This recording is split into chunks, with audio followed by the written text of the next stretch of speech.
You're looking at a woman who was publicly silent for a decade. Obviously, that's changed, but only recently. It was several months ago that I gave my very first major public talk at the Forbes 30 Under 30 Summit. 1,500 brilliant people, all under the age of 30. That meant that in 1998, the oldest among the group were only 14, and the youngest just 4. I joked with them that some might only have heard of me from rap songs. Yes, I'm in rap songs. Almost 40 rap songs. But the night of my speech, a surprising thing happened. At the age of 41, I was hit on by a 27-year-old guy. I know, right? He was charming, and I was flattered, and I declined. You know what his unsuccessful pickup line was? He could make me feel 22 again.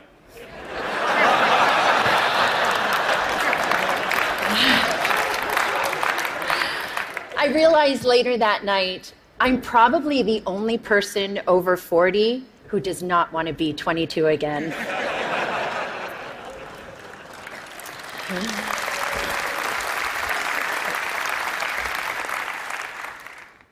At the age of 22, I fell in love with my boss.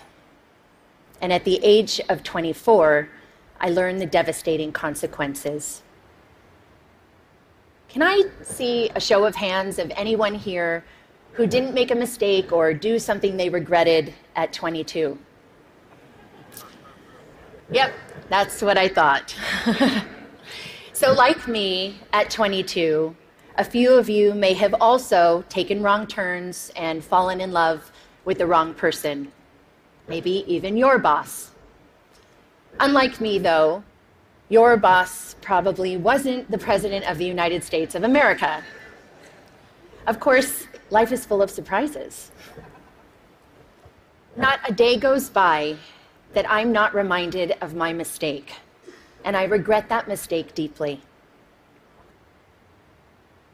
In 1998, after having been swept up into an improbable romance, I was then swept up into the eye of a political, legal, and media maelstrom like we had never seen before. Remember, just a few years earlier, news was consumed from just 3 places: reading a newspaper or magazine, listening to the radio, or watching television. That was it. But that wasn't my fate. Instead, this scandal was brought to you by the digital revolution.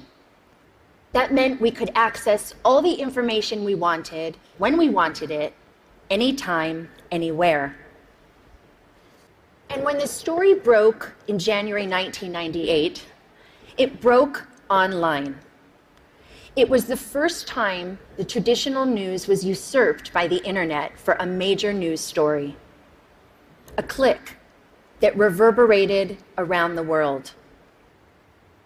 What that meant for me personally was that overnight, I went from being a completely private figure to a publicly humiliated one worldwide. I was patient zero of losing a personal reputation on a global scale almost instantaneously. This rush to judgment enabled by technology led to mobs of virtual stone throwers. Granted, it was before social media, but people could still comment online, email stories, and of course, email cruel jokes. News sources plastered photos of me all over to sell newspapers, banner ads online, and to keep people tuned to the TV. Do you recall a particular image of me, say, wearing a beret? Now, I admit I made mistakes, especially wearing that beret. But the attention and judgment that I received, not the story, but that I personally received, was unprecedented. I was branded as a tramp, tart, slut, whore, bimbo, and of course, that woman. I was seen by many, but actually known by few. And I get it. It was easy to forget that that woman was dimensional, had a soul, and was once unbroken. When this happened to me 17 years ago, there was no name for it. Now we call it cyberbullying and online harassment. Today, I want to share some of my experience with you, talk about how that experience has helped shape my cultural observations, and how I hope my past experience can lead to a change that results in less suffering for others. In 1998, I lost my reputation and my dignity. I lost almost everything, and I almost lost my life. Let me paint a picture for you. It is September of 1998.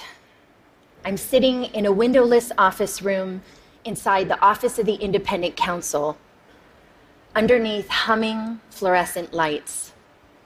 I'm listening to the sound of my voice on surreptitiously taped phone calls that a supposed friend had made the year before. I'm here because I've been legally required to personally authenticate all 20 hours of taped conversation. For the past 8 months, the mysterious content of these tapes has hung like the sword of Damocles over my head. I mean, who can remember what they said a year ago? Scared and mortified, I listen. Listen as I prattle on about the flotsam and jetsam of the day. Listen as I confess my love for the president and, of course, my heartbreak. Listen to my sometimes catty, sometimes churlish, sometimes silly self being cruel, unforgiving, uncouth. Listen deeply, deeply ashamed to the worst version of myself, a self I don't even recognize. A few days later, the Starr Report is released to Congress, and all of those tapes and transcripts, those stolen words, form a part of it. That people can read the transcripts is horrific enough. But a few weeks later, the audio tapes are aired on TV and significant portions made available online. The public humiliation was excruciating. Life was almost unbearable.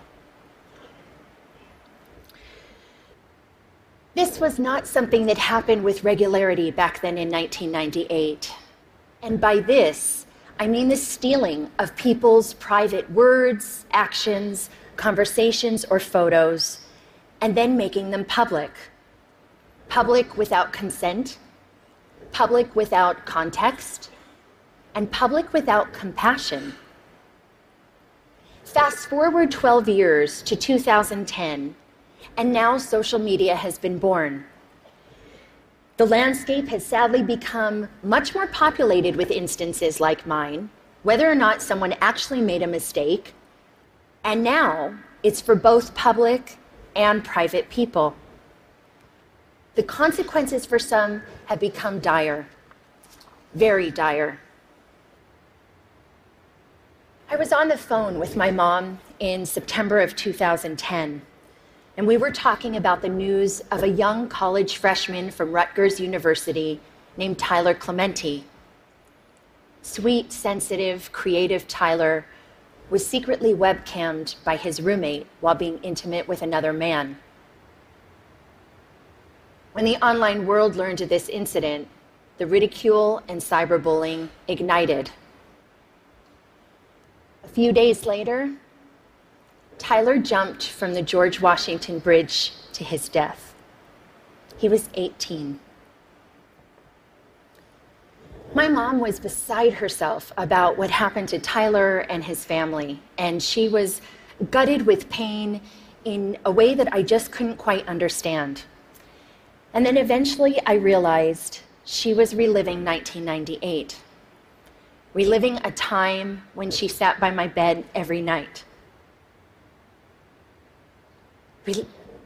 Reliving a time when she made me shower with the bathroom door open. And reliving a time when both of my parents feared that I would be humiliated to death, literally. Today, too many parents haven't had the chance to step in and rescue their loved ones. Too many have learned of their child's suffering and humiliation after it was too late.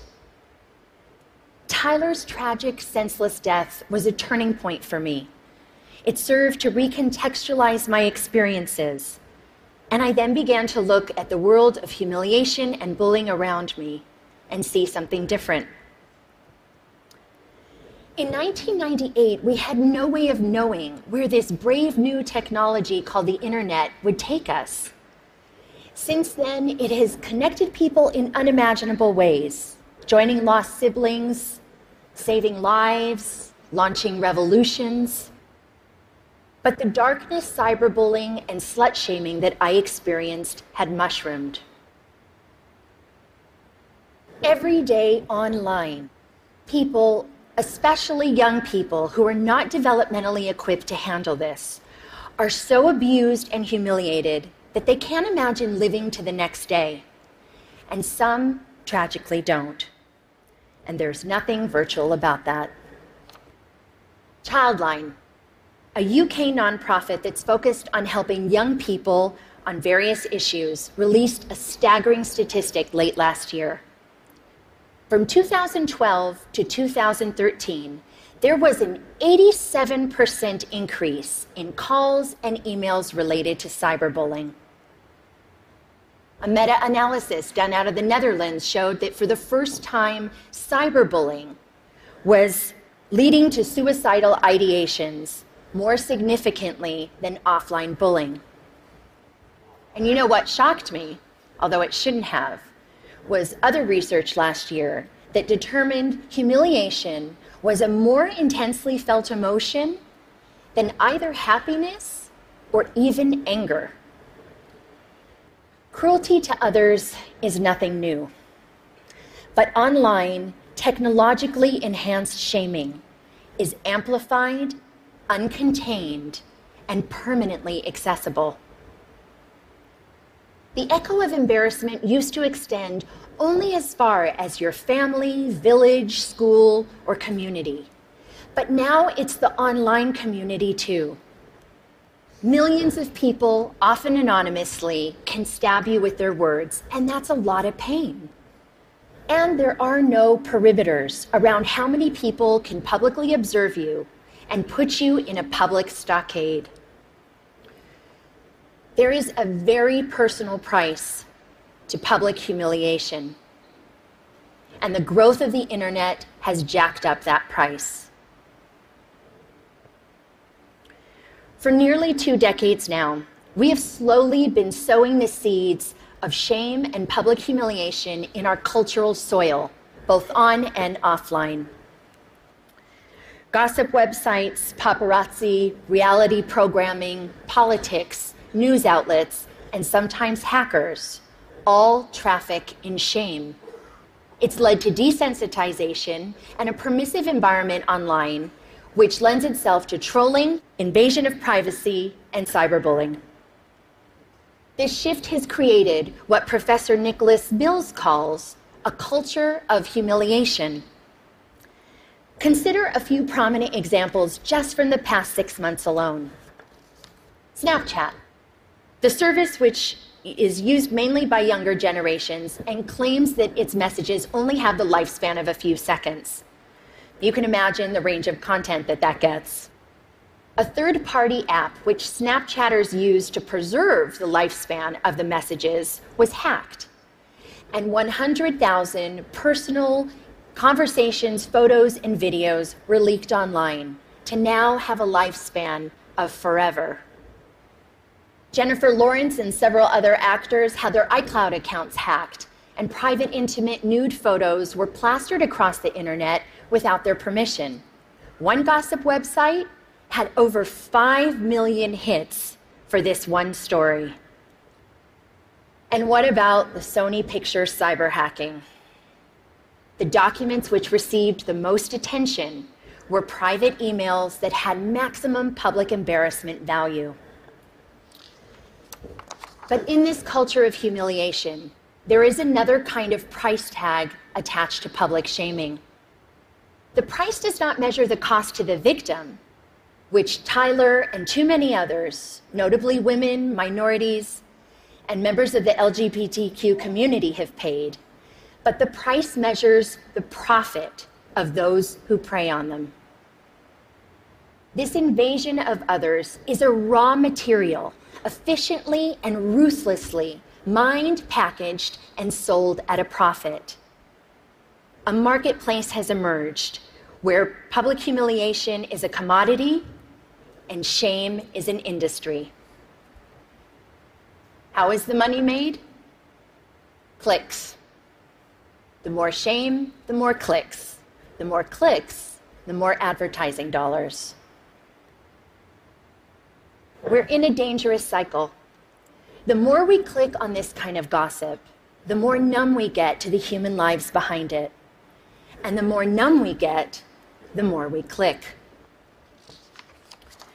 All the while, someone is making money off of the back of someone else's suffering. With every click, we make a choice. The more we saturate our culture with public shaming, the more accepted it is, the more we will see behavior like cyberbullying, trolling, some forms of hacking, and online harassment. Why? Because they all have humiliation at their cores. This behavior is a symptom of the culture we've created. Just think about it. Changing behavior begins with evolving beliefs. We've seen that to be true with racism, homophobia, and plenty of other biases today and in the past. As we've changed beliefs about same-sex marriage, more people have been offered equal freedoms. When we began valuing sustainability, more people began to recycle. So as far as our culture of humiliation goes, what we need is a cultural revolution. Public shaming as a blood sport has to stop. And it's time for an intervention on the internet and in our culture. The shift begins with something simple, but it's not easy. We need to return to a long-held value of compassion and empathy. Online, we've got a compassion deficit, an empathy crisis. Researcher Brené Brown said, and I quote, "Shame can't survive empathy.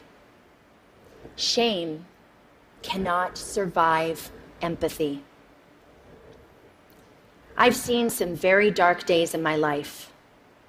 It was the compassion and empathy from my family, friends, professionals, and sometimes even strangers that saved me.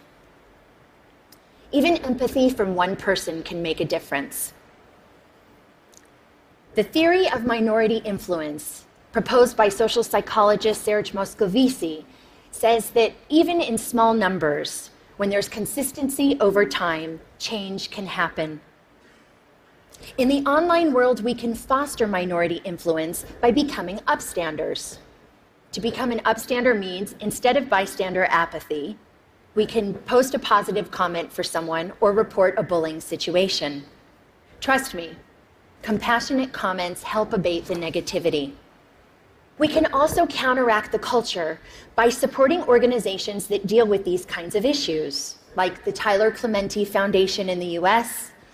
In the UK, there's Anti-Bullying Pro, and in Australia, there's Project Rocket. We talk a lot about our right to freedom of expression, but we need to talk more about our responsibility to freedom of expression. We all want to be heard, but let's acknowledge the difference between speaking up with intention and speaking up for attention. The internet is the superhighway for the id. But online, showing empathy to others benefits us all and helps create a safer and better world. We need to communicate online with compassion, consume news with compassion, and click with compassion. Just imagine walking a mile in someone else's headline. I'd like to end on a personal note. In the past 9 months, the question I've been asked the most is why? Why now? Why was I sticking my head above the parapet? You can read between the lines in those questions, and the answer has nothing to do with politics. The top note answer was and is because it's time. Time to stop tiptoeing around my past, time to stop living a life of opprobrium, and time to take back my narrative. It's also not just about saving myself. Anyone who is suffering from shame and public humiliation needs to know one thing. You can survive it. I know it's hard. It may not be painless, quick, or easy, but you can insist on a different ending to your story. Have compassion for yourself. We all deserve compassion, and to live both online and off in a more compassionate world. Thank you for listening. Olá, meu nome é Heverton, eu sou o curador desse canal e toda semana você tem um novo episódio. Ficou alguma dúvida? Quer sugerir um tema? Escreva aqui embaixo, se inscreva. E toda semana você será o primeiro a saber e vamos melhorar nossos relacionamentos ao redor do mundo. Até mais!